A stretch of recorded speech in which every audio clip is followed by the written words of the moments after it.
GT Holidays, South India's #1 travel brand. You know you are special when you're with GT Holidays. Super Saravana ஸ்டோர்ஸ்ல December 16 இருந்து ஜனவரி 15 வரைக்கும் ஒவ்வொரு பிரான்ச்லயும் ஒரு கஸ்டமருக்கு ₹1,00,000 மதிப்பு உள்ள தங்க நகை பண்டிகை பரிசு. நகை நான் சொல்றேன், ₹1,00,000 நம்ம வாங்குறோம்னா நீங்க நகையை வாங்கிட்டு கடையை விட்டு வெளியே வந்துட்டு திருப்பி ஒரு மணி நேரத்துல போய் வித்தீங்கன்னா ₹1,00,000 வாங்கின நகை ₹90 தான் போகும். கரெக்டா இல்லையா? இப்போ சமீபத்தில் நாங்கள் நிறைய பேர்கிட்ட பேசும்பொழுது என்ன எங்களுக்கு வந்திருக்கக்கூடிய ஒரு அண்டர்ஸ்டாண்டிங்னு பார்த்தீங்கன்னா, அவங்களுக்கே அவங்க கோல்ஸ் என்னங்கிறத அதுக்கு உண்டான புரிதல் இல்லை. 15-15-15 அப்படின்னு சொல்லிட்டு ஒரு ரூல் இருக்கு. ₹15,000 மாசம் 15 வருஷத்துக்கு ஒரு 15% ரிட்டர்ன் எக்ஸ்பெக்டேஷனோட நம்ம இன்வெஸ்ட் பண்ணோம்னா ₹1 கோடி கார்பஸை சேர்க்க முடியும் 15 இயர்ஸ்ல. ஸ்மால் போகாதீங்க, ஸ்மாலில் போகாதீங்க, மிட்டு போகாதீங்க, லார்ஜில் போடுங்க. இன்னும் பெஸ்ட்டுன்னா இண்டெக்ஸில் போட்டுருங்க. இந்த ஒன்று அப்போ இந்த ஆனால் உண்மையாகவே நம்ம எதிர்பார்க்கக்கூடிய ரிட்டர்ன்லாம் ஸ்மால் அண்ட் மிட் தானே சார் கொடுக்கும். ரொம்ப எக்ஸாக்டாக சொன்னீங்க.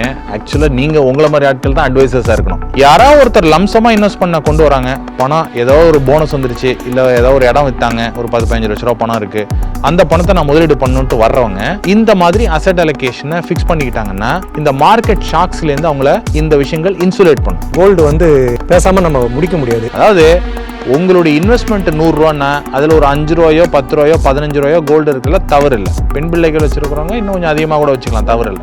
ஆனால் நான் இப்போ சம்பாதிக்கிற மொத்த பணத்தையும் நான் அதில் போய் போடுவேன், எனக்கு அதில் வந்து அதிகமான ரிட்டர்ன் வரும்னு நம்ம நினச்சோம்னா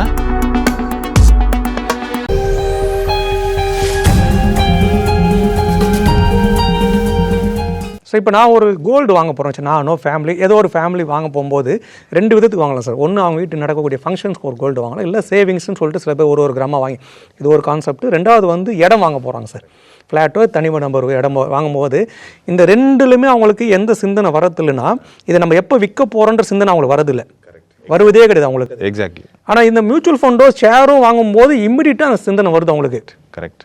இது நான் வந்து விற்கும் போது எனக்கு ப்ராஃபிட் வருமா, நான் அடுத்த வாரம் விற்றலாமா, எனக்கு தேவைப்படும் விற்றலாம். ஆனால் இது நம்ம திருப்பி இது லாங் டேர்ம்ன்றது அவங்க என்ன பண்ணிடுறாங்க, இந்த ரெண்டுத்துக்கும் லாங் டேர்ம் தான் இருக்காங்க. ஆனால் இதில் இருக்கிறதுக்கு அந்த மனநிலையே சமூகத்தில் இல்லை சார். பெரும்பாலும் நியூ இன்வெஸ்டர்ஸ் ஆகட்டும், எக்ஸிஸ்டிங் இன்வெஸ்டர்ஸ் பெரும்பாலும் இருக்குல்ல. இந்த ஒரு மனநிலை வரதுக்கு என்ன காரணம்? இந்த ஸ்டாக் மார்க்கெட்டோட நெகட்டிவ் இம்பாக்ட் இப்படி உருவாக்கியிருக்குமா? இல்லை, இது இன்னொரு 10 வருஷம் கழிச்சு இந்த மனநிலை மாறும் தான் நான் நினைக்கிறேன். நீங்கள் கரெக்டாக சொன்னீங்க. கோல்டு வாங்குறாங்க, நிலம் வாங்குறாங்க, அதை எப்போ விற்க போகிறோங்கிறதே அவங்க வந்து யோசிக்கிறது இல்லை. அது பர்மனெண்ட்டாக அவங்கள்ட்ட இருக்குன்னு நினச்சிக்கிட்டு தான் அவங்க வாங்குறாங்க. அதனால தான் அந்த அசெட் கிளாஸில் ஓரளவுக்கு ஸ்டெபிலிட்டி இருக்குது. இந்த அசெட் கிளாஸில் ஏன் ஸ்டெபிலிட்டி இல்லை அப்படின்னு சொன்னால், வாங்குறவங்களும் அதிகம், விற்கிறவங்களும் அதிகம். அந்த விற்கிறவங்க அதிகம் அப்படின்னு சொன்னால் ட்ரேடர்ஸ் மட்டும் விற்கலை. நான் ₹100 வாங்கியிருக்கேன், அதை நான் ₹96 வந்துருச்சுன்னா எனக்கு பயம் வந்துருச்சு, நான் உடனே விற்கிறேன். ஒன்று புரிஞ்சுக்க மாட்டேங்கிறாங்க. இன்றைக்கி ஒரு நகை வாங்குறாங்கன்னா ₹1,00,000 நகை வாங்குறோன்னு வச்சுங்களேன், நகை நான் சொல்கிறேன், ₹1,00,000 நம்ம வாங்குறோன்னா அதோட கோல்டோட வேல்யூ 88,000 90,000 தான் இருக்கும். பாக்கி 10% மேக்கிங் சார்ஜ், 3% ஜிஎஸ்டி. நீங்கள் நகையை வாங்கிட்டு கடையை விட்டு வெளியே வந்துட்டு திருப்பி ஒரு மணி நேரத்தில் போய் விற்றீங்கன்னா ₹1,00,000 வாங்கின நகை ₹90 தான் போகும். கரெக்டாக இல்லையா? கரெக்ட். நீங்கள் ஒரு அப்பார்ட்மெண்ட் வாங்குறீங்க, அப்பார்ட்மெண்ட்டு ஒரு ஸ்கொயர் ஃபீட்டு ₹4,000 சொல்கிறாங்கன்னு வச்சுங்களேன், நீங்கள் அதை வாங்கிடுறீங்க. அதில் அலைடா ஸ்விம்மிங் பூல் இருந்துச்சுன்னா அதுக்கு ஒரு காசு போடுறாங்க, ஒரு கார் பார்க்கிங்னா ஒரு ₹2,00,000 போடுறாங்க, கிளப் ஹவுஸுக்கு இந்த சார்ஜஸ்ன்னு போடுறாங்க, வேறு இன்ஃப்ரா சார்ஜஸ்ஸு, ஃப்ளோர் ரைஸ் சார்ஜஸ்ன்னு போடுறாங்க. ஒரு 1000 ஸ்கொயர் ஃபீட் அப்பார்ட்மெண்ட்டை ₹4,000 ஸ்கொயர் ஃபீட் வீதம் நீங்கள் வாங்கினீங்கன்னா எக்ஸஸ் காஸ்ட்டெல்லாம் போட்டு ₹50 லட்சம் வந்துடும்.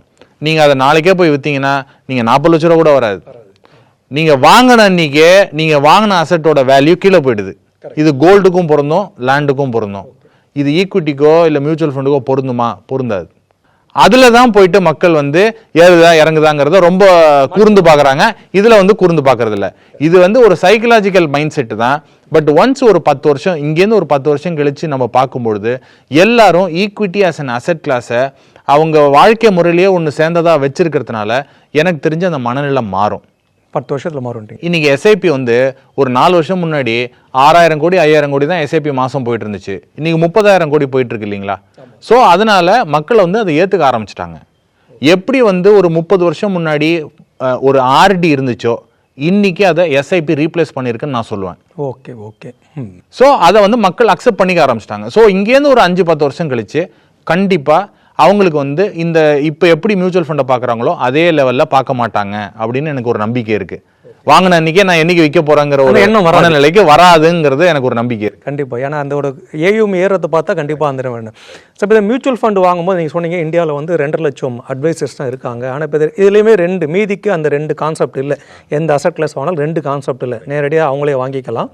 ஆனால் இங்கே தான் அட்வைசர்னு ஒருத்தர் இருக்காங்க, தனிநபர் அவங்களே சூஸ் பண்ணிக்கலாம்னு ஒன்று இருக்குது.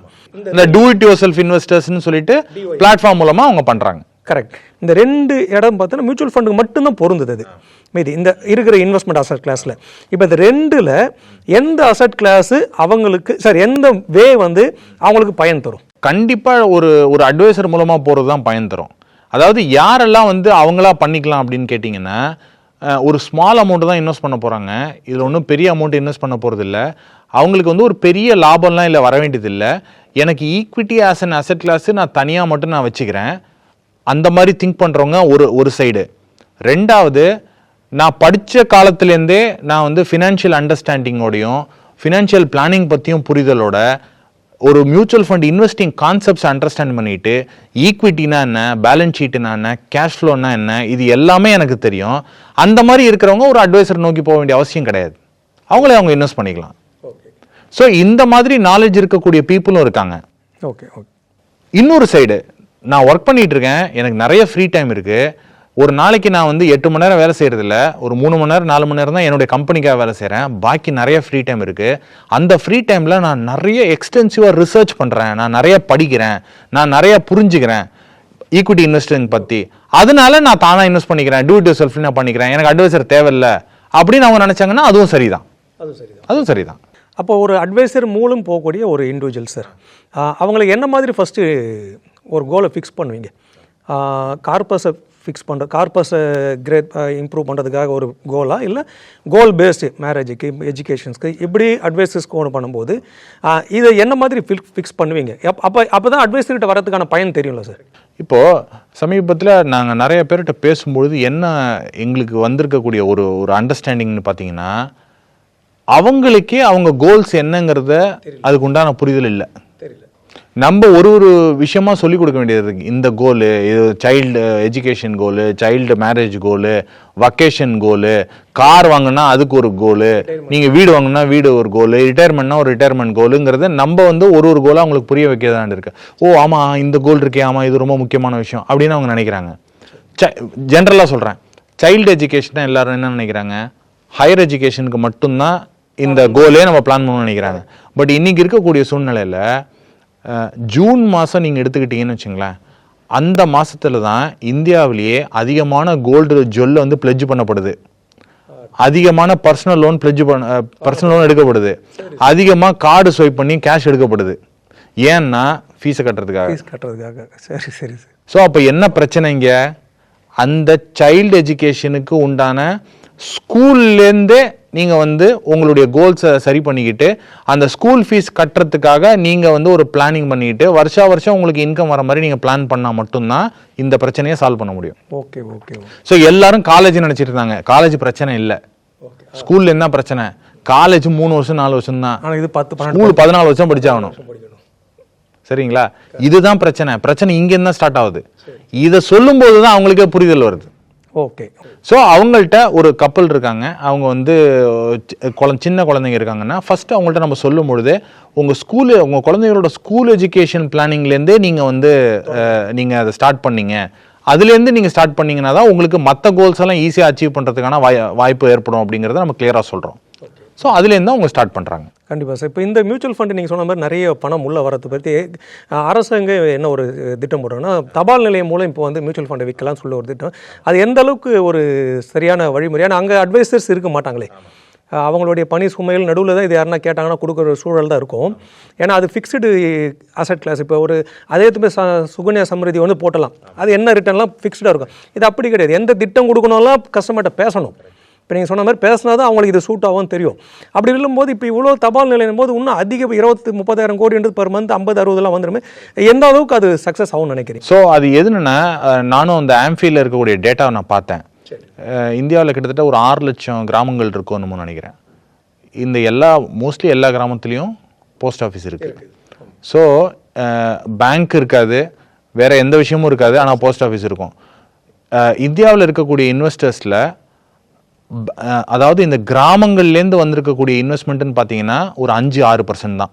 பாக்கி 94% கிராமத்தை வெளியே விட்டு தான் வெளியே வந்திருக்கு. ஸோ இப்போ இந்த இடத்த வந்து மிஸ் பண்ணுறோம், இந்த இடத்துல வந்து இன்வெஸ்ட்மெண்ட்ஸ் வந்து வரல.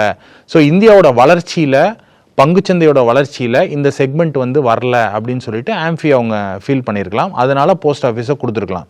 பட் நீங்கள் சொல்கிற கருத்தில் நான் உடன்படுறேன். என்ன அப்படின்னு சொன்னால், அங்கே இருக்கக்கூடிய போஸ்ட் ஆஃபீஸில் இருக்கக்கூடிய எம்ப்ளாயி மார்க்கெட்டில் இருக்கக்கூடிய ரிஸ்க்கை எக்ஸ்பிளைன் பண்ண முடியுமா, அங்கே இருக்கக்கூடிய மக்களுக்கு ரொம்ப எளிதான முறையில் அதை அவங்களுக்கு எக்ஸ்பிளைன் பண்ணி வச்சு புரிய வைக்க முடியுமா என்னங்கிற சந்தேகம் எனக்கும் இருக்குது. ஸோ அதனால இந்த திட்டம் வந்து சக்ஸஸ்ஃபுல்லாக ஆகுமா ஆகாதங்கிறதுல ஒரு கொஸ்டின் மார்க் தான். போக போக நடைமுறையில். Right sir. இப்போ எல்லாருடைய பெரும்பாலும் நம்ம நிதி சந்தையில் அதிகம் பேசப்படுது பார்த்தீங்கன்னா 1 கோடி சார். இன்றைக்கி சம்பளமே 1 லட்சம் 2 லட்சம் வாங்குறவங்களுக்கு கூட 1 கோடின்றது பெருசாக தான் தெரியுது. ஏன்னா அவங்க எந்த காலத்துலையும் அந்த சம்பளத்தை 1 கோடிகளுக்கு கொண்டு போகிறதில்ல, கடனில் மாட்டுறாங்க. இந்த 1 கோடின்ற ஒரு பிளான் ஜீரோலேருந்து சார் ஒரு 25லேருந்து 30-35 வயது இந்த 10 வருட காலம் இருக்கக்கூடிய ஒரு நபர் இந்த 1 கோடியை தொடுறதுக்கு என்ன மாதிரியான ஒரு பிளானை வந்து கம்ப்ளீட்டாக ரெடி பண்ணால் எந்த வயதில் தொட முடியும்? அதுக்கு இந்த மியூச்சுவல் ஃபண்டுன்ற ஒரு அசட் கிளாஸ் மட்டும் போதுமா? ஓகே, நீங்கள் வெறும் 1 கோடியை வச்சு, வெறும் மியூச்சுவல் ஃபண்டை மட்டும் வச்சு நீங்கள் வந்து 1 கோடியை தொட முடியுமான்னா கண்டிப்பாக தொட முடியும். ஓகே, இதில் வந்து ஒரு 25 வயசு நபரே இருக்காங்கன்னு வச்சுங்களேன். எனக்கு தெரிஞ்சு வெறும் பணத்தை அதிகமாக சேவிங்ஸ் பண்ணுறதுனாலையும் முதலீடு பண்ணுறதுனாலையும் 1 கோடி கார்பஸை ரீச் பண்ண முடியுமாங்கிறத விட இது more of a behavioural nature. அதான் இன்வெஸ்டிங்கில் என்ன சொல்லுவோம்னா 80% இஸ் பிஹேவியரல், 20% தான் ஆக்சுவல் இன்வெஸ்டிங். சரிங்களா? ஸோ என்ன பிஹேவியர் இதில்? இப்போ நீங்கள் எஃப்டிஓ இல்லை லேண்டோ கோல்டோ போடுறீங்கன்னா உங்களுடைய மைண்ட் ஆல்ரெடி டியூன்டு. நீங்கள் சொன்ன மாதிரி நம்ம கோல்டை விற்க மாட்டோங்கிறது டியூன்டு, லேண்டை விற்க மாட்டோங்கிறது டியூன்டு. ஆனால் மியூச்சுவல் ஃபண்டில் விற்குங்கிறதான் டியூன்டு. அதை முதல்ல நெகேட் பண்ணும். ஸோ மார்க்கெட் என்ன கீழே இறங்கினாலும் நான் அதை பற்றி கவலைப்பட மாட்டேன். எங்கிட்ட 20 வருஷ ட்ராக் ரெக்கார்டு 30 வருஷ ட்ராக் ரெக்கார்டு இருக்குது. இந்த ட்ராக் ரெக்கார்டு எனக்கு தெரியும். குறுகிய காலங்களில் மார்க்கெட்டு ரொம்ப ஏற்ற இறக்கங்கள் இருக்கும். அந்த ஏற்ற இறக்கங்களை நான் இன்வெஸ்ட் பண்ண ஸ்டார்ட் பண்ணுறேன், அதை பற்றி நான் ஒரி பண்ணிக்க போகிறதில்ல அப்படின்னு சொல்லிட்டு அவங்க தீர்க்கமான முடிவை அவங்க முன்னாடி எடுக்கணும். இதை வந்து ஒரு அட்வைசர் எடுக்க முடியும். அட்வைசர் வந்து இதை வந்து தொடர்ந்து புரிய வைக்க முடியும். இதே அவங்க ஒரு ஃபின்டெக் பிளாட்ஃபார்மில் போனாங்கன்னா யாரும் அவங்கள்ட்ட சொல்கிறதுக்கு இல்லை. இப்போ ஃபின்டெக் பிளாட்ஃபார்மில் போய் அவங்க இன்வெஸ்ட் பண்ண ஆரம்பிக்கும் போது என்ன ஆகும்னு கேட்டிங்கன்னா, ஒரு 25 வயசு நபர் அவர் போய் ஃபின்டெக் பிளாட்ஃபார்மில் இன்வெஸ்ட் பண்ண போகிறாரு. அப்போ என்ன ஆகும்னா லாஸ்ட் 1 இயரில் டாப்பாக 3 ஃபண்டு எந்த ஃபண்டு கொடுத்துருக்கோ அந்த ஃபண்டில் போய் இன்வெஸ்ட் பண்ணுவார். ஆமாம், அது பார்த்தீங்கன்னா இன்னொரு 6 மாதத்துலேருந்து கீழே இறங்க ஆரம்பிச்சிடும். உடனே இவர் என்ன பண்ணுவார், ஆஹா இறங்க ஆரம்பிச்சிருச்சு, வித்துரு வெளியே வந்துடுவோம் அப்படின்னு சொல்லிட்டு வெளியே வந்துடுவாங்க. இதுதான் இன்வேரியபிளாக நடந்துட்டு இருக்கு. ஸோ இந்த பிஹேவியரல் இன்வெஸ்டிங் பார்ட்டில் வந்து ரொம்ப கரெக்டாக அவங்க ஃபோக்கஸ் பண்ணிட்டு அவங்க மைண்டில் ஈக்விட்டினா இப்படி தான், இந்த மாதிரி அவங்க ஒரு மைண்ட் செட் எடுத்துகிட்டு வந்துட்டாங்கன்னா கண்டிப்பாக அவங்களால இந்த கார்பஸை அச்சீவ் பண்ண முடியும். நான் சொன்ன சில 20% பேர் மினிமம் அவங்களுடைய இன்கம்லேருந்து 20% சேவிங்ஸ், அதிகபட்சம் 40% சேவிங்ஸ், இதை அவங்க சரி பண்ணி வச்சுக்கணும். அதுக்கு முன்னாடி இப்போ சப்போஸ் வந்து அவங்களுக்கு வந்து ஒரு ஹெல்த் இன்சூரன்ஸ், ஒரு ஹெல்த்தில் ஒரு இஷ்யூ, அதில் வந்து உங்களுக்கு அவங்களுடைய சேவிங்ஸ் எல்லாம் வெளியே போகக்கூடிய சூழ்நிலை வருது அப்படின்னு சொன்னால் எவ்வளோ சேவிங்ஸ் வச்சுருந்தாலும் அது வெளியே போயிடும். அதை ப்ரொடெக்ட் பண்ணிக்கிறதுக்கு ஒரு ஹெல்த் இன்சூரன்ஸு, ஒரு டேர்ம் இன்சூரன்ஸு ஃபேமிலியை ப்ரொடெக்ட் பண்ணுறதுக்காக, இந்த மாதிரி விஷயங்கள் முதல்ல அவங்க எடுத்து வச்சுட்டாங்க அப்படின்னு சொன்னால் அவங்களுடைய வெல்த் கிரியேஷன் ஜேர்னி வந்து ஸ்மூத்தாக இருக்கும். ஸோ 20% சேவிங் ஸ்டார்ட் பண்ணிவிட்டு பிஹேவியரில் ஸ்டார்ட் பண்ணிவிட்டு ஒரு டேர்ம் இன்சூரன்ஸு ஹெல்த் இன்சூரன்ஸ் எடுத்துகிட்டு பாக்கி அவங்களால எவ்வளோ சேமிக்க முடியுமோ அந்த பணத்தை ஒரு ப்ராப்பரான அசெட் அலோகேஷனில் போர்ட்ஃபோலியோ பில்ட் பண்ணிவிட்டு அவங்க போனாங்கன்னா அவங்களால ஈஸியாக பண்ண முடியும். ஒரு சின்ன தம்பு ரூல் நான் சொல்கிறேனே, 15-15-15 அப்படின்னு சொல்லிட்டு ஒரு ரூல் இருக்குது. 15,000 ரூபா மாதம் 15 வருஷத்துக்கு ஒரு 15% ரிட்டர்ன் எக்ஸ்பெக்டேஷனோட நம்ம இன்வெஸ்ட் பண்ணோம்னா 1 கோடி ரூபா கார்பஸை சேர்க்க முடியும் 15 இயர்ஸில். இது வந்து ஒரு சின்ன தம்பு ரூல். பட் சில பேர் வந்து இந்த வருஷம் 15,000 ஸ்டார்ட் பண்ணுறாங்கன்னா அடுத்த வருஷம் அவங்களுக்கு இன்க்ரிமெண்ட்ஸ்லாம் வர கொஞ்சம் அதிகமான அமௌண்ட்டில் ஸ்டார்ட் பண்ணலாம். யாராவது ஒருத்தர் 2,000-3,000 ஸ்டார்ட் பண்ணுறாங்கன்னா கூட ஒன்றும் தப்பு கிடையாது. அவங்களுக்கு வருஷம் ஏதாவது ஒரு 50,000 1 லட்சம் லம்சமாக கிடைக்குது, அதை வந்து அந்த கார்பஸ் அந்த போர்ட்ஃபோலியோவில் வர வந்து லம்சமாக ஆட் பண்ணிக்கலாம். ஆட் பண்ணிவிட்டு ஒரு 15-20 வருஷத்தில் ஈவன் ஸ்மால் அமௌண்ட்டில் ஸ்டார்ட் பண்ணுறவங்க கூட அந்த 1 கோடி ரூபா கார்பஸுங்கிற நிலையை அச்சீவ் பண்ண முடியும். சில பேர் கேட்கலாம், 15 வருஷம் கழிச்சு 1 கோடி ரூபாங்கிறது ஒரு பெரிய அமௌண்ட் கிடையாது அப்படின்னு கூட சொல்லலாம். 15 வருஷம் கழிச்சு 1 கோடி ரூபாங்கிறது இன்னி தேதியில் ஒரு 35-40 லட்ச ரூபாயோட வேல்யூ. இன்னி தேதிக்கும் 35-40 லட்ச ரூபா நல்ல பணம் தானேங்க. கரெக்ட். இன்றைக்கும் இல்லை, இன்னி தேதியிலும் 35-40 லட்ச ரூபாங்க நல்ல பணம் தானே, அதனால ஒன்றும் ப்ராப்ளம் கிடையாது. ஸோ இந்த மாதிரி அவங்க பிளான் பண்ணாங்கன்னா 1 கோடி ரூபா கார்பஸை அவங்க வந்து அந்த ஜேர்னியை ஸ்டார்ட் பண்ணுறதுக்கு அவங்களுக்கு கரெக்டாக இருக்கும். கரெக்ட். இப்போ நீங்கள் சொன்னீங்க சார் 15 இது வந்து 15% ரிட்டர்ன் வரக்கூடியது கண்டிப்பாக ஈக்விட்டி மார்க்கெட்டாக தான் இருக்கும். நீங்கள் வருடமும் 15 இருக்குண்டு. ஆனால் இன்னொன்று குறிப்பாக இந்த மாதிரி எங்கே சொல்லப்படுது பார்த்தீங்கன்னா, ஃபண்டுக்கு பெரும்பாலும் இந்த மாதிரி பார்க் பண்ணக்கூடிய இடம் லார்ஜ் கேப்பாக தான் இருக்குது. அது ஸ்மால்னாவே அது பல இன்ஃப்ளூயன்சர் கூட அதாவது சொல்லக்கூடியவங்க கூட அதை சொல்ல மாட்டாங்க. ஸ்மால் போகாதீங்க, ஸ்மாலில் போகாதீங்க, மிட்டு போகாதீங்க, லார்ஜில் போடுங்க, இன்னும் பெஸ்ட்டுன்னா இண்டெக்ஸில் போட்டுருங்க இந்த ஒன்று. அப்போ இந்த ஆனால் உண்மையாகவே நம்ம எதிர்பார்க்கக்கூடிய ரிட்டர்ன்லாம் ஸ்மால் அண்ட் மிட் தானே சார் கொடுக்கும். ஒரு 15 வருடம் இருக்குது, கண்டிப்பாக ஸ்மால் மிட்டு பெரிய வேலட்டில் இருந்தால் கூட ஒரு 7-8-10 வருஷத்துக்கு மேலே அது ஏறி தானே வரும். ஆனால் பெரும்பாலும் ஒரு பயத்திலே உருவாக்கி வச்சுட்டாங்களே. ரொம்ப எக்ஸாக்டாக சொன்னீங்க. ஆக்சுவலாக நீங்கள் உங்களை மாதிரி ஆட்கள் தான் அட்வைசர்ஸாக இருக்கணும். ஏன்னா நீங்கள் லார்ஜ் கேப்பில் ஆல்ஃபா ஜென்ரேட்டே பண்ண முடியாது. ஸ்மால் அண்ட் மிட் கேப் தான் அதிகமான ரிட்டர்ன்ஸ் உங்களுக்கு ஜென்ரேட் பண்ணி கொடுக்கும். உதாரணத்துக்கு இன்னிலேருந்து ஒரு 5 வருஷம் பேக்கில் நீங்கள் ரிட்டர்ன்ஸ் எடுத்து பார்த்தோன்னா ஸ்மால் மிட் கேப்லாம் 25%க்கு மேலே இருக்கும், லார்ஜ் கேப்பு 14-15% தான் இருக்கும். ஸோ அதே சமயத்தில் லார்ஜ் கேப்பை ஃபுல்லாக புறந்தள்ளி விட முடியாது. ஒரு அலோகேஷன் நம்ம லார்ஜ் கேப்பில் இருக்கணும். ஸோ 1 கோடி ரூபா கார்பஸ் நான் சேர்க்க போகிறேன், என்னால் ஒரு 10,000 ரூபா மாதம் எஸ்ஐபியில் நான் ஸ்டார்ட் பண்ண முடியும்னு நினைக்கிறவங்க ஒரு 3,000 ரூபா லார்ஜ் கேப்பு, ஒரு 2,500 ரூபா ஸ்மால் கேப்பு, ஒரு 2,500 ரூபா மிட் கேப்பு, பாக்கி ஒரு 1,000 ரூபா இருக்கும், 2,000 ரூபா இருக்கும், 3,000, 2,500, 8,000, பாக்கி ஒரு 2,000 ரூபா இருக்கும். இந்த 2,000 ரூபாயை ஒரு தீமேட்டிக்கான அக்ரெசிவான ஸ்கீம்ஸ், ஒரு உதாரணத்துக்கு இங்கேருந்து பேங்கிங் அண்ட் ஃபினான்ஷியல் நல்லா பர்ஃபார்ம் பண்ணோம் அப்படின்னு சொல்லிட்டு ஒரு நம்பிக்கை இருக்கும். இங்கேருந்து கன்சம்ஷன் நல்லா இருக்கும், அந்த GST 2.0 வந்ததுக்கப்புறம் கன்சம்ஷன் ஸ்டோரி பெட்டராக இருக்குது அப்படின்னு நினைக்கிறவங்க கன்சம்ஷன் ஸ்டாக்ஸ்லாம் நல்லா பர்ஃபார்ம் பண்ணும் அடுத்த 2 வருஷத்துக்கு, லாஸ்ட் 2 வருஷம் ரொம்ப நல்லா பர்ஃபார்மே பண்ணல, அடுத்த 2 வருஷம் நல்லா இருக்கும்னு நினச்சாங்கன்னா ஒரு 2,000 ரூபா கன்சம்ஷன் ஸ்டாக்ஸில், கன்சம்ஷன் மியூச்சுவல் ஃபண்ட்ஸில் அவங்க இன்வெஸ்ட் பண்ணிக்கலாம். இதை ரீவிசிட் பண்ணிக்கிட்டே இருக்கணும். இது அட்வைசர் மூலமாக பண்ணும்பொழுது இந்த போர்ட்ஃபோலியோ வந்து பர்மனெண்ட் கிடையாது. இன்னைக்கு ஒரு 10,000 எஸ்ஐபி ஸ்டார்ட் பண்ணுறேன்னா 15 வருஷத்துக்கு ரன் பண்ண போகிறது கிடையாது. ஒரு ஃபர்ஸ்ட் ஒரு 2 வருஷம் 1.5 வருஷத்துக்கு அதை டச் பண்ணாமல் இருப்போம். அதுக்கப்புறம் அதை பீரியாடிக்கலாக ரீவிசிட் பண்ணி எந்த எஸ்ஐபியை ஸ்டாப் பண்ணிட்டு எந்த எஸ்ஐபியை புதுசாக கொண்டு வரலாம். ஓகே. இந்த தீமேட்டிக்னு நம்ம சொல்லக்கூடிய இந்த 2,000 ரூபா நான் சொன்னேன் பார்த்தீங்களா, இதை தான் டாக்டிக்கல் அசெட் அலோகேஷன் நம்ம சொல்லுவோம். இந்த டாக்டிக்கல் அசெட் அலோகேஷன் வந்து எப்பொழுதுமே அந்த சீசனில் எது அண்டர் வேல்யூடாக இருக்கோ அடுத்த 2-3 வருஷத்தில் நல்ல ரிட்டர்ன் வருங்கிறது நம்பிக்கையோடு இருக்கக்கூடிய விஷயங்களை அதில் நம்ம இன்வெஸ்ட் பண்ணுவோம். ஸோ நார்மலாக அதுலேருந்து வரக்கூடிய ரிட்டர்ன்ஸ் வந்து மற்ற ஃபண்ட்ஸ்லேருந்து வரக்கூடிய ரிட்டர்ன்ஸோட அதிகமாக இருக்கும். அது அதிகமாக ப்ராஃபிட் ஜென்ரேட் பண்ணோடனே அதை க்ளோஸ் பண்ணிவிட்டு அதை வந்து நீங்கள் மெயின் ஸ்ட்ரீம் போர்ட்ஃபோலியோவில் இணைச்சிடணும். ஓகே. இதெல்லாம் தான் அட்வைசரோட வேலை. ஸோ நீங்கள் சொன்ன மாதிரி ஸ்மால் அண்ட் மிட் கேப் மட்டும்தான் வெல்த் கிரியேட் பண்ணும். Large cap is part of an asset allocation. ஒரு டிஃபென்ஸ் ஸ்டாக். ஆமாம், ஒரு டிஃபென்சிவான ஒரு அப்ரோச் தான் லார்ஜ் கேப்.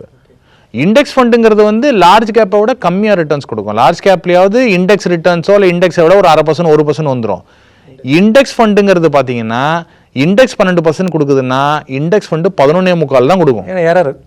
ட்ராக்கிங் எரர் இருக்கு. ஸோ அதனால வந்து இண்டெக்ஸ் ஃபண்ட்ஸுங்கிறது இன்ஃப்ளூயன்சர் வந்து அவங்க ஈஸியாக சொல்லிட்டு போயிடுவாங்க. பட் ஆக்சுவலாக இன்வெஸ்ட் பண்ணுறவங்களுக்கு என்ன லாபம்னு கேட்டிங்கன்னா இதுதான் லாபம். Right sir. இப்போ நீங்கள் ஸ்மால் ஃபண்டில் தான் அதிகம் இது வரும்னு சொல்கிறாங்க. அப்போ இந்த மல்டி அசெட் சொல்லக்கூடிய ஃபண்டு என்னம்மா சார்? ஸோ மல்டி அசெட்டில் வந்து நிறைய ஏஎம்சிஸ் நிறைய ஸ்ட்ராட்டஜிஸ் வச்சுருக்காங்க. அதாவது சில ஏஎம்சி என்ன சொல்லுவாங்க, மல்டி அசெட்டில் 70% ஈக்விட்டி வச்சுருக்கிறவங்களும் இருக்காங்க. 70% ஈக்விட்டி. சில ஃபண்ட் ஹவுஸில் இருக்கக்கூடிய மல்டி அசெட்டில் பார்த்தீங்கன்னா 1/3 ஈக்விட்டி, 1/3 கோல்ட் ஆர் சில்வர், 1/3 கமாடிட்டிஸ்னு வச்சுருக்காங்க. Or commodities or REITs or other asset classes. So multi அசெட்டை பொறுத்த வரைக்கும் இன்னும் சில ஏஎம்சி நான் சொல்ல போனேன்னா ஃபாரின் ஈக்விட்டிஸில் கூட ஆட் பண்ணி வச்சுருக்காங்க. ரைட். ஸோ மல்டி அசெட்டை பொறுத்த வரைக்கும் ஒரு 9% 10% ரிட்டர்ன் எக்ஸ்பெக்டேஷன் இருக்கிறவங்க மல்டி அசெட் ஃபண்ட்ஸில் இன்வெஸ்ட் பண்ணலாம். அக்ரெசிவ் ஹைப்ரிட்ல இன்வெஸ்ட் பண்ணுறவங்க ஒரு 11% 12% ரிட்டர்ன் எக்ஸ்பெக்ட் பண்ணுறவங்க அக்ரெசிவ் ஹைப்ரிட்ல இன்வெஸ்ட் பண்ணலாம். அக்ரெசிவ் ஹைப்ரிட்ல 65% ஈக்விட்டி 35% டெட். ஓகே.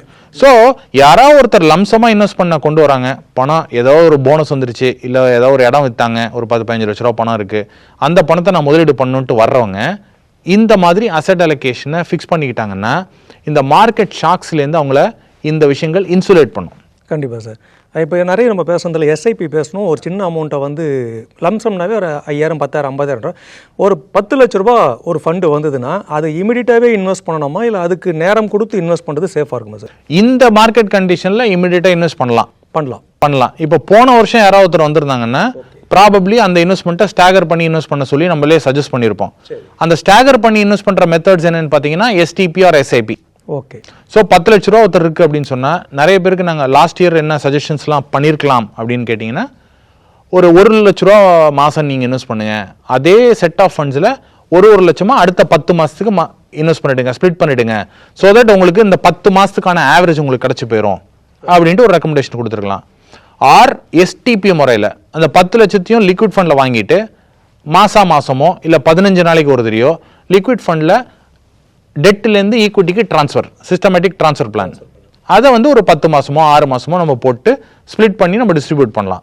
பட் இன்னைக்கு இருக்கக்கூடிய சூழ்நிலையில் மார்க்கெட் வந்து கண்டிப்பாக மேலே போகும், அடுத்த வருஷம் அடுத்த வருஷம் மேலே போகுங்கிற சூழ்நிலை இருக்கிறதுனால ஃபுல்லாக லம்சமாகவே நம்ம இன்வெஸ்ட் பண்ணிடலாம். எஸ்டிபி முறையில் போக வேண்டிய அவசியம் எப்படி சார்? 26,000 கிட்ட இருக்குது. இது மேல் நோக்கி போகுமா இந்த குறுகிய காலத்தில்? கண்டிப்பாக போகும். ஏன்னா 15 மாதமாக மார்க்கெட் ரிட்டர்ன்ஸே கொடுக்கல இல்லைங்களா? அதோட இல்லை, மார்க்கெட்டோட ஏர்னிங்ஸ் வந்து தொடர்ந்து இன்க்ரீஸ் ஆகிட்டு தான் இருக்குது. ஸோ மார்க்கெட்டில் ஃபண்டமெண்டலாக எந்த ப்ராப்ளமும் கிடையாது. இப்போ ஏன் இறங்கியிருக்குன்னா இந்த ட்ரேட் வாரு, இந்த டாரிஃப் இஷ்யூ, அந்த மாதிரி இஷ்யூஸ் இருக்கிறதுனால தான் மார்க்கெட் சப்டியூடாக இருக்குது. பட் கோயிங் ஃபார்வர்ட் இது எல்லாம் ஒரு விஷயமா வந்து சால்வ் ஆகிட்டு வர்ற பட்சத்தில் கண்டிப்பாக வந்து மேலே போகும். டெக்னிக்கல் சார்ட்ஸும் அதுதான் சொல்லுது. ஏன்னா எப்பெல்லாம் வந்து ஒரு ஆல் டைம் ஹையை கட் பண்ணுதோ அங்கேருந்து ஒரு 10% growth ஈஸியாக இருக்கும் அப்படிங்கிறத நம்ம நம்பலாம். ஏன்னா அந்த ப்ரீவியஸ் 86,000 ஆல் டைம் ஹையை கட் பண்ணிச்சு, நிஃப்டியும் கட் பண்ணிச்சு, சென்செக்ஸும் கட் பண்ணிச்சு. ஸோ கட் பண்ணதுனால இங்கேருந்து ஒரு 10% அப்சைடு இருக்குங்கிறத நம்ம நம்பலாம். ஆனால் யூஎஸில் வந்து ஒரு பபுள் இருக்குது, அநேகமாக மார்க்கெட் விடுறதுக்கான ஒரு சான்ஸ் இருக்குன்னு சொல்லிட்டு ஒரு பேச்சு இருக்கு சார். அது இங்கேயும் ரிஃப்ளெக்ட் ஆகாதா? லாஸ்ட் 10 வருஷமா இந்த யூஎஸ் பபுள் பற்றி எல்லாருமே சொல்லிட்டு தான் இருக்காங்க. அவங்க சொல்கிற ரீசனிங்லாமும் உண்மைதான். கிட்டத்தட்ட 38 ட்ரில்லியன் டெட் இருக்குது. ஸோ இதை வந்து இன்ட்ரெஸ்ட் ரேட்டை இப்போ தான் குறைக்க ஆரம்பிக்கிறாங்க. ஸோ அவங்களே கன்ஃபியூஸ்டு ஸ்டேட்டில் தான் இருந்திருக்காங்க. முதல்ல இன்ஃப்ளேஷன் அதிகமாக இருக்குது, நான் இன்ட்ரெஸ்ட் ரேட் குறைக்க மாட்டேன்னாங்க. இப்போ அவங்க இன்ட்ரெஸ்ட் ரேட்டை குறைக்க ஆரம்பிச்சிருக்காங்க. டெட்டும் மவுண்ட் ஆகிட்டு இருக்கு. ஒரு சிலர் என்ன சொன்னாங்க, கோல்டு ஏறினதுக்கு காரணமே கோல்டு ப்ரைஸ் ஏறினதை வச்சு அவங்க கோல்டு ரிசர்வ்ஸை வித்துட்டு அவங்க டெட்டை க்ளோஸ் பண்ணலாம் அப்படின்னு நினைச்சாங்க அப்படின்னு சொன்னாங்க. பட் அதில் உண்மை இல்லை. அவங்க கோல்டு ரிசர்வ்ஸை 10% விற்றாலும் அவங்க டெட்டில் 1% 2% கூட அவங்களால அடைக்க முடியல. ஓகே. ஸோ யூஎஸ் வந்து பபுள் சொல்கிறாங்க, ஏஐ பபுள்னு சொல்கிறாங்க. ஸோ நான் ஏஐ பபுளாக இருக்குங்கிற மாதிரி எனக்கு தோணலை. இப்போதான் வருது சார், அது வரதுக்கான முன்ன ஏஐ எனக்கு பபுள் மாதிரி தோணலை. ஏன்னா அதோட யூசர்ஸ்லாம் எக்ஸ்டென்சிவாக இருக்குது. ஏன்னா இப்போ ஏஐங்கிறதுனால ஏஐ எப்போ இம்ப்ளிமெண்ட் பண்ண முடியும்? நிறைய டேட்டா சென்டர்ஸுக்கு தேவை, நிறைய எம்ப்ளாயிஸ் நமக்கு தேவை. அவங்க ஒரு சைடை மட்டும் பார்க்குறாங்க, ஏஐ வந்துருச்சுன்னா ஐடியில் இருக்கிறவங்களுக்குலாம் வேலை இருக்காதுங்கிறாங்க. பட் டேட்டா சென்டர்ஸ் இருந்தால் தான் ஏஐ ரன் பண்ண முடியும். இப்போ டேட்டா சென்டர்ஸ் இருக்குன்னா டேட்டா சென்டர்ஸை ரன் பண்ணுறதுக்கு எம்ப்ளாயிஸ் வேணும்ல, அது கொடுக்கணும் ஃபர்ஸ்ட். கரெக்ட். ஸோ ஒரு செக்மெண்ட்லேருந்து வெளியே போனாங்கன்னா இன்னொரு செக்மெண்ட்டில் அவங்களுக்கு வேலை கிடைக்கும் தான் நான் நினைக்கிறேன். பட் 100 பேருக்கு வேலை போதா, 90 பேர் கிடைக்கலாம், அந்த 10 பேர் கிடைக்காது. ஸோ அந்த சிச்சுவேஷன் கண்டிப்பாக இருக்கும். அப்போ அந்த பபுள்ன்றது வர வாய்ப்பு இல்லைன்றீங்க? அந்த பபுள் வர வாய்ப்பு இல்லை. அதாவது அந்த 100மே சுத்தமாக வாஷ் அவுட் ஆச்சுன்னா தான் பபுள். அதுக்கு வாய்ப்பு குறைவு தான். Correct sir. சரி சார், ஒரு போர்ட்ஃபோலியோ அமைக்கும் போது நிறைய நம்ம பேசும்போது போர்ட்ஃபோலியோன்னு சொல்கிறோம். அந்த கோர் போர்ட்ஃபோலியோ, சேட்டலைட் போர்ட்ஃபோலியோன்னு சொல்லிட்டு ரெண்டாக அதை பிரிக்கிறாங்க. இதில் ரெண்டில் எது பெனிஃபிட்ஸு? இல்லை ஒருத்தர் கண்டிப்பாக 2 போர்ட்ஃபோலியோ அமைக்கணுமா? அது என்ன முதல்ல குறிக்குது சார்? ஓகே. ஸோ ஒரு பிகினராக இருக்காங்க அப்படின்னு சொன்னால் அவங்க வந்து கோர் சேட்டலைட் போர்ட்ஃபோலியோ ரொம்ப அவங்க பண்ண வேண்டிய அவசியம் கிடையாது. ஒருத்தர் வந்து ஒரு டீசெண்டான அமௌண்ட் பில்ட் பண்ணிட்டாங்க கார்பஸில். ஓகே, ஒரு மாதம் 20,000 சம்பளம் எடுத்துக்கிறவங்களே எடுத்துக்கோமே நம்ம. அவங்க வந்து ஒரு 5 லட்சத்துலேருந்து 10 லட்ச ரூபா கார்பஸ் பில்ட் பண்ணிட்டாங்க. ஒரு லாஸ்ட் 2-3 இயர்ஸில் சேவிங்ஸ் பண்ணி ஒரு 5 to 10 lakh rupees mutual fund portfolio build பண்ணிட்டாங்க அப்படின்னு சொன்னால் அவங்க அதுலேருந்து ஒரு கோர் சேட்டலைட் போர்ட்ஃபோலியோ பில்ட் பண்ணலாம். இப்போ தான் பிகினர், இப்போ தான் ஸ்டார்ட் பண்ணுறாங்க, வெல்த் கிரியேட் பண்ணுறதுக்கு இன்னும் நாள் இருக்குது அப்படின்னு சொல்கிறவங்க இந்த கான்செப்டுக்குள்ளெல்லாம் அவங்க போக வேண்டிய அவசியம் கிடையாது. அது என்ன அது மட்டும் விளக்கம் ஒன்றும் இல்லை. நான் அந்த டாக்டிக்கல் அசெட் அலோகேஷன் சொன்னோம் பார்த்தீங்களா, அந்த டாக்டிக்கல் அசெட் அலோகேஷன் தான் சேட்டலைட் போர்ட்ஃபோலியோ. ஓகே. உங்களுடைய கோர் போர்ட்ஃபோலியோ வந்து யுவர் மெயின் ஸ்ட்ரீம் போர்ட்ஃபோலியோ என்ன அப்படின்னு கேட்டிங்கன்னா large cap, mid cap, small cap. Okay. So நீங்கள் ஒரு பிஸ்னஸ் சைக்கிள் ஃபண்டு உள்ளே கொண்டு வரீங்க, இல்லை வந்து ஒரு பேங்கிங் அண்ட் ஃபினான்ஷியல் கொண்டு வரீங்க, இல்லை ஒரு டிஃபென்ஸ் ஃபண்டு கொண்டு வரீங்க, இதெல்லாம் சேட்டலைட் போர்ட்ஃபோலியோ. இந்த satellite portfolio is not permanent in your portfolio. wherein your large cap, mid cap, small cap can be a permanent allocation in your portfolio. Only trimming தான் பண்ணுவோம். சரி சரி. ஸோ நான் என்ன சொன்னேன், 10,000 ரூபா எஸ்ஐபி போடுறாங்கன்னா 5,000 ரூபா ஸ்மால் கேப் மிட் கேப்ல பண்ணலாம் அப்படின்னு நான் சொன்னேன். இப்போ ஒரு போர்ட்ஃபோலியோ லெவல்லையும் இதே அசெட் அலோகேஷன் இருக்கணும். ஸோ 10,000 ரூபாய்க்கு 2,500 ரூபானா 25% ஸ்மால் கேப் அலோகேஷன். ஒரு 3 வருஷம் 4 வருஷம் கழிச்சு ஸ்மால் கேப் ரொம்ப எக்ஸீடிங்லி வெல் பெர்ஃபார்ம் பண்ணிடுச்சுன்னு வச்சுங்களேன், அப்போ போர்ட்ஃபோலியோவில் ஸ்மால் கேப்போட அலோகேஷன் 25%க்கு பதிலாக 38-40% போயிருக்கும். ஏன்னா exceedingly it has performed well. அப்போ என்ன பண்ணணும்னா ஒரு 13-14% அங்கேருந்து ட்ரிம் பண்ணிடணும் ஸ்மால் கேப்லேருந்து.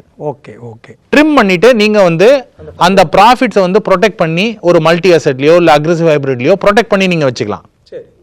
ஸோ இந்த அசெட் அலோகேஷனை நம்ம சேமாக மெயின்டைன் பண்ணுவோம். வேறென் அப்போ ஸ்மால் கேப் ஃபண்டில் ஃபுல்லாக வெளியே வந்துட மாட்டோம், ட்ரிம் மட்டும் தான் பண்ணுவோம். ஆனால் சேட்டலைட் போர்ட்ஃபோலியோவில் இன்னைக்கு வந்து நம்ம ஒரு டிஃபென்ஸ் ஃபண்ட் கொடுத்துருக்கோம். இப்போ நாங்கள் எங்கள் கிளைண்ட்ஸ் எல்லாருக்கும் பிஎஸ்யூ ஃபண்ட்ஸ் 2020-2021 கொடுத்தோம். எல்லாருக்குமே 2024 எல்லாருக்கும் வெளியே வந்தாச்சு. ஸோ 5-10% நாங்கள் கொடுத்த அலோகேஷனை 16-17% போர்ட்ஃபோலியோ லெவலில் போச்சு.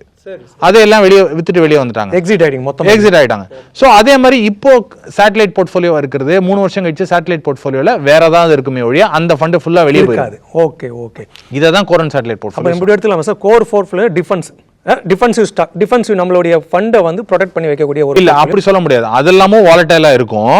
பட் எந்த செக்மெண்ட்டை நம்ம வந்து மாற்ற வேண்டிய அவசியம் இல்லையோ அதுதான் கோர் போர்ட்ஃபோலியோ. Okay okay. இப்போ லார்ஜ் மிட் ஸ்மால் தான் உங்களுக்கு வந்து மெயின். இப்போ லார்ஜ் மிட் ஸ்மால் எதுன்னு பார்த்தீங்கன்னா 8,000 கம்பெனி லிஸ்டாக இருக்கு இந்தியாவில்.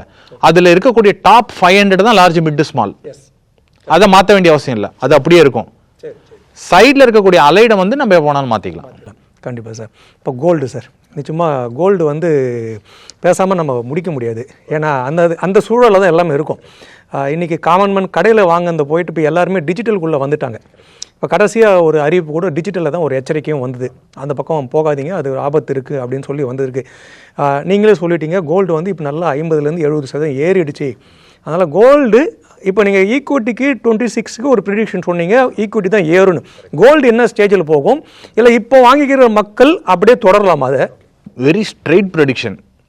லாஸ்ட் 2 வருஷம் வந்த ரிட்டர்ன் இந்த வருஷம் 2026 கண்டிப்பாக வராது. ஓகே, அதுக்காக நான் கிராஷ் ஆக போகுதுன்னுலாம் சொல்ல, ஏறாது. 20% 30% இறங்க போகுதுலாம் சொல்ல. இங்கேருந்து 5-10% வேணால் ஏறலாம். பட் வந்து டெஃபினட்டாக இந்த 50% 40%லாம் கண்டிப்பாக ஏற்றம் இருக்கவே இருக்காது. அதுக்கான சூழ்நிலைகள் இல்லை. ரிசர்வ் பேங்க்ஸு, ஃபெடரல் பேங்க்ஸ் எல்லாமே வாங்கிட்டு தான் இருக்காங்க. பட் இருந்தாலும் அந்த லாஸ்ட் 2 வருஷத்தில் ஏறின ரீசனிங் வந்து இப்போ வரக்கூடிய காலங்களில் இல்லை.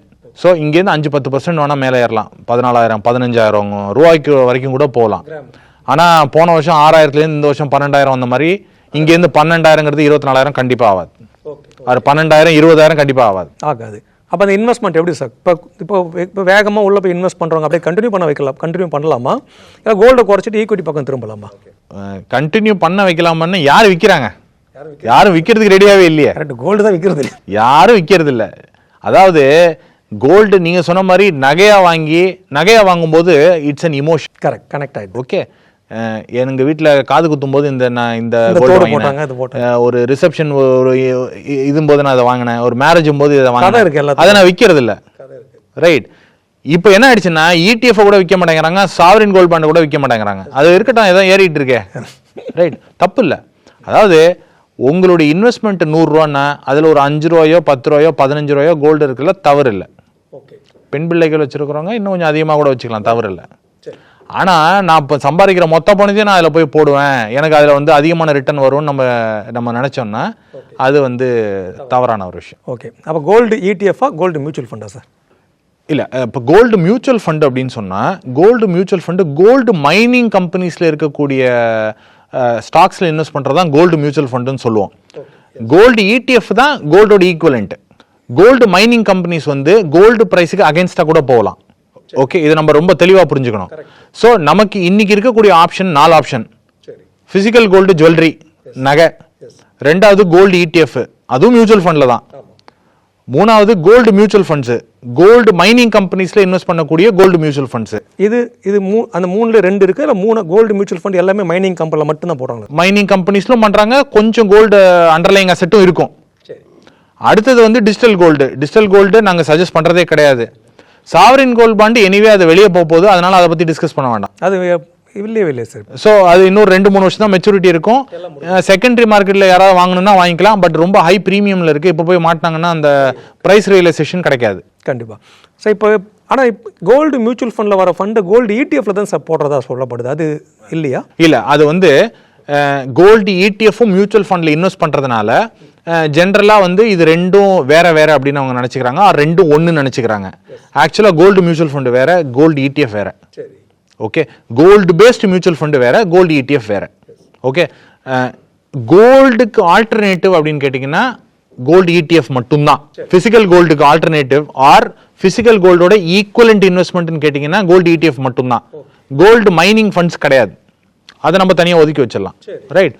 ஸோ கோல்டு மைனிங் ஃபண்ட்ஸ் ஏன் கிடையாதுன்னு அப்படின்னு சொல்கிறேன்னா, இந்த மைனிங் ப்ராஃபிட்ஸ்லாம் வந்து டிஃப்ரெண்ட்டாக இருக்கும். இப்போ நீங்கள் $4,600 கோல்டு விற்கிதுன்னு வச்சுங்களேன், ஒரு ounce ஆஃப் டாலர் மைன் பண்ணுறதுக்கு கிட்டத்தட்ட $900 காஸ்ட் இருக்குது. மைனிங் கம்பெனிஸ்லாம் சில பேர் வந்து புதிய டெக்னாலஜியை இன்ஃபியூஸ் பண்ணி அந்த காஸ்ட் எல்லாம் குறைக்கிறாங்க. அந்த காஸ்ட் எல்லாம் குறைக்கும் போது எந்த கம்பெனிலாம் அந்த காஸ்ட்டை குறைச்சி அவங்க இம்ப்ளிமெண்ட் பண்ணுறாங்களோ அதெல்லாம் அந்த ஃபண்டில் இருக்கும். ஓகே. ஸோ அதனால கோல்டு பிரைஸ் இறங்கினாலும் சில சமயத்துல கோல்டு மைனிங் கம்பெனிஸோட ஸ்டாக்ஸ் மேலே ஏறும், அதனால அதுல வேறும். ஸோ அதனால வந்து இது ரெண்டும் கோரிலேட்டட் கிடையாது, இது வேற அது வேற. ஓகே, டோட்டலா வேற. ஸோ இடிஎஃப் பொறுத்த வரைக்கும் அண்டர்லைங் அசெட் கோல்டு. எஸ். அதில் வந்து உங்களுக்கு ஜிஎஸ்டி சார்ஜஸ் கிடையாது, மேக்கிங் சார்ஜஸ் கிடையாது, வேற எந்த சார்ஜஸ் கிடையாது. ஸ்ட்ரைட்டாகவே நம்ம இன்வெஸ்ட் பண்ணலாம், எப்போ வேணுமோ நம்ம விட்ரா பண்ணிட்டு நம்ம வெளியே வரலாம். டிஜிட்டல் கோல்டில் என்ன இஷ்யூஸ் அப்படின்னு சொன்னால், இந்த பிட் ஆஃபர் ஸ்ப்ரெட் அப்படின்னு சொல்லுவாங்க. நீங்க 100 ரூபாய்க்கு 10 ரூபாய்க்கு கூட கோல்டு வாங்கலாம், வெறும் 10 ரூபாய்க்கு கூட கோல்டு வாங்கலாம். நீங்க அதை வாங்கும்பொழுது உங்களுக்கு கிடைக்கக்கூடிய கோல்டானது வெறும் 9 ரூபாய்க்கு தான் கிடைக்கும். ஒரு 10% அவங்க வந்து அந்த பிட் ஆஃபர் ஸ்ப்ரெட்ல போயிடுது, அந்த சார்ஜஸ் அந்த பிளாட்ஃபார்ம் சார்ஜஸ்ல போயிடுது. சரி. ஸோ அதனால வந்து it is not a wise investment. சும்மா யாராவது 100 ரூபா 50 ரூபா இன்வெஸ்ட் பண்றாங்க, ஒரு ஃபண்டுக்கு வேணா இன்வெஸ்ட் பண்ணலாமே ஒழிய அதை வந்து ஒரு இன்வெஸ்ட்மெண்ட் கேஸா நம்ம எடுத்துட்டு போய் பண்ண முடியாது. சரி. ஸோ பிசிக்கல் கோல்டுக்கு ஆல்டர்னேட்டிவ் என்னன்னு கேட்டீங்கன்னா one and only gold ETF மட்டும், வேற எதுவும் கிடையாது. ஓகே சார், சிறப்பாக நிறைய விஷயங்களை பகிர்ந்து கொண்டீங்க சார். 2026 எப்படி ஒருத்தர் முதலீட்டு தொடங்கணும், எந்த மாதிரி அசட் கிளாஸ்லாம் இருக்குது, மியூச்சுவல் ஃபண்டு தான் போகணும்னு கிடையாது, நீங்கள் கோல்டுலையும் போகலாம், லேண்ட்லேயும் போகலாம், பிரித்து வச்சுக்கலாம் சொன்னீங்க. குறிப்பாக கோல்டு பேஸ்ட், அது கோல்டு பேஸ்டு ஒரு இன்வெஸ்ட்மெண்ட்டை தொடங்குறது தான் ரொம்ப சிறப்புன்னு சொன்னீங்க. ஏன்னா வரக்கூடிய கிளைண்ட்ஸுக்கு பாதி பேருக்குள்ள பெரும்பாலானவர்களுக்கு வந்து அந்த கோல்டுன்றதே இல்லாமல் ஒரு கார்பஸை கிரியேட் பண்ணுறது மட்டும் தான் தெரியுதுன்றீங்க. குறிப்பாக அட்வைசர் வச்சு ஒரு இன்வெஸ்ட்மெண்ட்டு, அட்வைசர் இல்லாமல் ஒரு இன்வெஸ்ட் பண்ணுறதுக்கான என்ன மாதிரியான நன்மைகள், அப்புறம் கோர்ஸ் போர்ட்ஃபோலியோ, சேட்டலைட் போர்ட்ஃபோலியோட டிஃப்ரென்ஸு, அப்புறம் ஸ்டாக்கில் இன்வெஸ்ட் பண்ணுறதுக்கும் மியூச்சுவல் ஃபண்டில் இன்வெஸ்ட் பண்ணுறதுக்கும் என்ன மாதிரி வித்தியாசம்ன்றது ரொம்ப தெளிவாக எக்ஸ்பிளைன் பண்ணிங்க. மீண்டும் ஒரு நிகழ்ச்சி சந்திக்கலாம் சார். தேங்க்யூ. நன்றி சார்.